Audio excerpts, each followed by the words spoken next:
Hello दोस्तों, स्वागत है आपका आपके अपने यूट्यूब चैनल आरके क्लासेज में। दोस्तों, यहाँ हाइगेंस का सिद्धांत आप लोग जानते हैं कि इंटर फाइनल फिजिक्स सेकंड है जो उसमें दोस्तों ये जो टॉपिक है, जो लेसन है, इससे क्वेश्चन आपका बहुत शानदार बनते हैं। आपके एग्जाम में दोस्तों ऐसे प्रश्न बहुत ज़्यादा बनाए जाते हैं। आपको ऐसे प्रश्नों को बहुत ध्यान से समझना होता है, नहीं तो दोस्तों निश्चित ही समझ लीजिए कि आपका एग्जाम में ऐसे क्वेश्चन छूट ही जाता है। ठीक है, आप बने रहिए वीडियो में। बहुत आसान तरीके से हम यहाँ पे समझने वाले हैं कि ऐसे प्रश्नों को कैसे सॉल्व करते हैं। क्वेश्चन दोस्तों यहाँ पे एक होगा, लेकिन कॉन्सेप्ट आपका बहुत सा क्लियर होने वाला है इस एक वीडियो से। ठीक है, तो आइए यहाँ पे स्टार्ट करते हैं। क्वेश्चन देखेंगे दोस्तों। क्वेश्चन क्या दिया गया है, किसी एक वर्ण के प्रकाश के लिए वायु में तरंगदैर्घ्य 6000 एंगस्ट्रॉम दिया गया है। ठीक है, अब दोस्तों वर्ण मतलब क्या होता है, इसको आप समझ लीजिए। दोस्तों वर्ण का मतलब होता है रंग से। ठीक है, मतलब किसी एक रंग के प्रकाश के लिए वायु में तरंगदैर्घ्य 6000 एंगस्ट्रॉम दिया गया है। ठीक है, आगे देखते हैं। जल में इसी प्रकाश की तरंगदैर्घ्य 4500 एंगस्ट्रॉम है। ठीक है, जल में प्रकाश की तरंगदैर्घ्य 4500 एंगस्ट्रॉम है। ज्ञात कीजिए प्रकाश की आवृत्ति, जल में प्रकाश की चाल। ये दो चीज़ें आपसे पूछा गया है, मतलब क्वेश्चन आपका दो क्वेश्चन यहाँ पे बनाया गया है।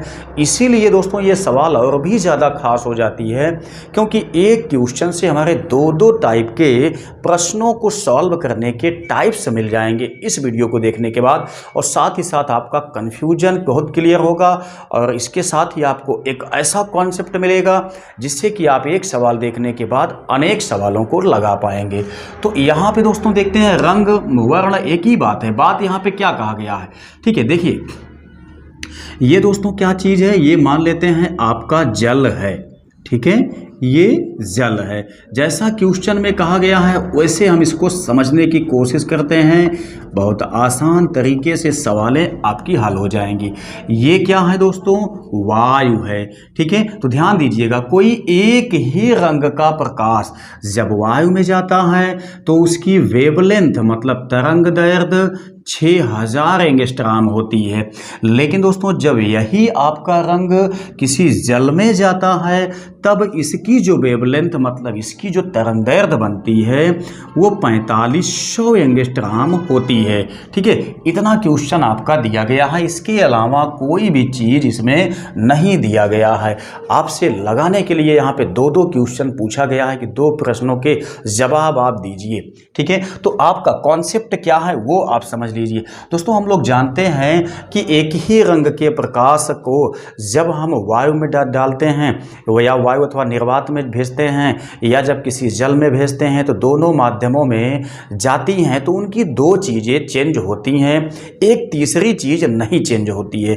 कॉन्सेप्ट क्या है पकड़िएगा। ठीक है, देखिए वायु अथवा निर्वात में दोनों में जाने के बाद किसी भी रंग के प्रकाश की चाल बदल जाती है। दोस्तों पहला चीज़ क्या है, चाल बदल जाती है।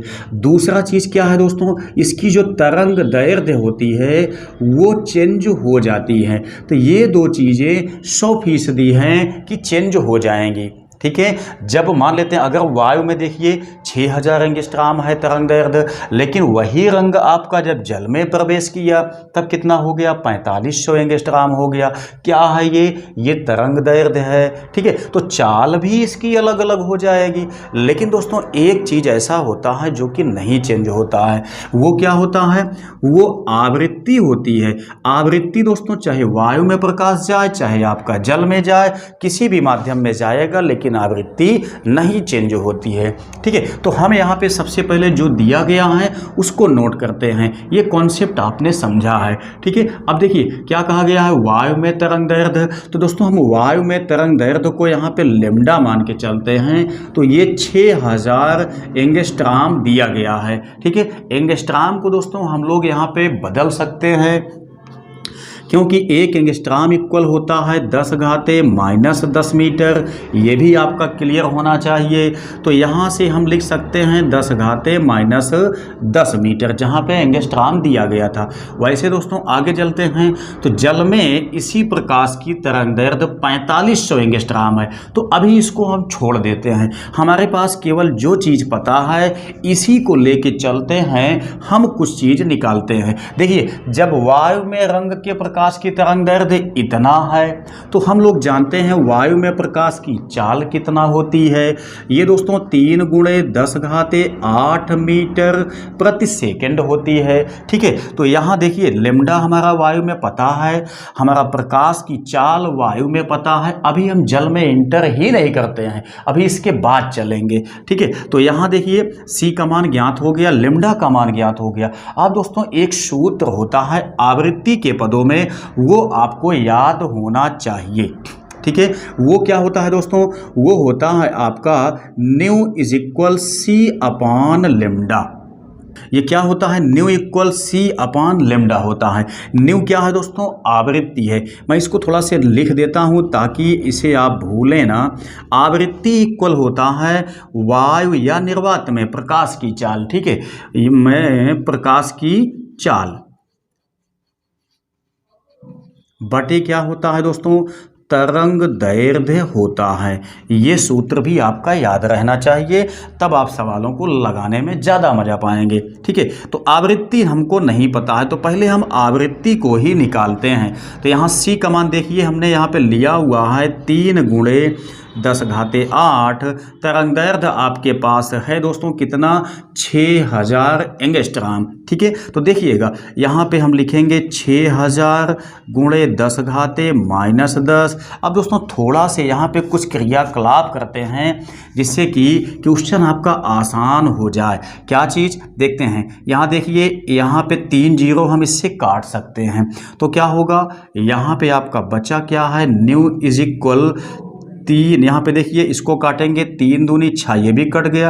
अंश पे आपका 1 बचा, नीचे आपका 2 बचा हुआ है। वहीं दोस्तों यहाँ पे आपका 10 घाते 8 बचा हुआ है और नीचे आपका 3 जीरो इससे कैंसिल हो गया, 10 घाते माइनस 7 बचा हुआ है। ठीक है, तो इसको देखिए जब हम यहाँ पे 1 में 2 से भाग देते हैं तो 0.5 आएगा। ठीक, इसको हम अंश पे ले जाएंगे दोस्तों तो ये माइनस में है, आगे अंश पे जाएगा तो प्लस में हो जाएगा। तो 8 7 15 ये आपका हो जाता है। ठीक है, तो अच्छा अगर इसको हम चाहें तो 1 10 से मल्टीप्लाई कर देंगे तो 5 आ जाएगा गुणे 10 घाते 14। ठीक है, ये दोस्तों क्या है? आवृत्ति है। आवृत्ति का मात्रक क्या होता है? हर्ट्ज होता है। तो दोस्तों यहाँ पे ध्यान देना, आवृत्ति वायु में प्रकाश की आवृत्ति फाइंड हो गई है। अब दोस्तों मैंने अभी आपको कॉन्सेप्ट में समझाया था कि आवृत्ति प्रकाश की नहीं बदलती है, चाहे प्रकाश वायु में जाता है और चाहे प्रकाश किसी माध्यम में जाता है। तो बस इसी चीज को आपको पकड़ के चलना है। यहाँ पे देखिए इसी सूत्र को हम फिर से लगाएंगे लेकिन थोड़ा से बदल देंगे। क्या बदलेंगे? सी के स्थान पे हम लेके चलेंगे वी और लेमडा के स्थान पे हम लेके चलेंगे लेमडा डब्लू। तो ध्यान दीजिएगा ये क्या है? लेमडा डब्लू ये जल में प्रकाश की वेवलेंथ है और वी क्या है? जल में प्रकाश की चाल है। ठीक है, तो यहाँ पे देखिए लेमडा डब्लू जल में प्रकाश की जो वेवलेंथ है दोस्तों वो दी गई है। ठीक है, हमसे पूछा क्या गया है? यहाँ पे देखिए प्रकाश की आवृत्ति पूछा था तो हम प्रकाश की आवृत्ति यहाँ पे निकाल लिए, यानी पहला वाला क्वेश्चन आपका सॉल्व हो चुका है। अब हम बढ़ रहे हैं कहाँ पे? जल में प्रकाश की चाल के लिए। जल में प्रकाश की चाल के लिए यही जो आवृत्ति आई हुई है पहले वाले ऑप्शन की, यही आवृत्ति आपकी वहां पे भी लागू होगी। तो यहां से देखते हैं तो यहां से v का मान निकालेंगे दोस्तों तो न्यू इनटू ये आपका लेमडा w हो जाएगा। ठीक है, आगे देखते हैं तो न्यू यहाँ पे आपका जो v आया है v ही हमको निकालना है। न्यू का मान देखते हैं तो 5 गुणे 10 घाते यहाँ पे 14 है इनटू लेमडा w का मान आप देख लीजिए 4500, यानी जल में प्रकाश की तरंगदैर्ध्य 4500 दी गई है। तो हमने 4500 लिखा। ये जो एंगस्ट्राम दिया हुआ है इसको हम 10 घाते माइनस 10 में तोड़ सकते हैं। तो यहाँ से देखते हैं तो क्या बनता है। देखिए यहाँ पहली बात तो हम क्या काम करते हैं, यहाँ पे देखिए ये जो आपका 14 है ये आपका घाते -10 है, इसको हम काट सकते हैं। तो यहाँ पे कितना बचा, 5 बचा हुआ है। यहाँ पे दोस्तों 10 घाते अभी 4 बचा हुआ है। उसके बाद देखेंगे ये 4500 है, ठीक है। तो इसको एक काम करते हैं, क्या चीज़, 5 गुणे ये जो 45 है इसको लिख लेते हैं। यहाँ जो डबल जीरो है इसको हम जोड़ देते हैं घात में, तो ये 6 हो जाएगा।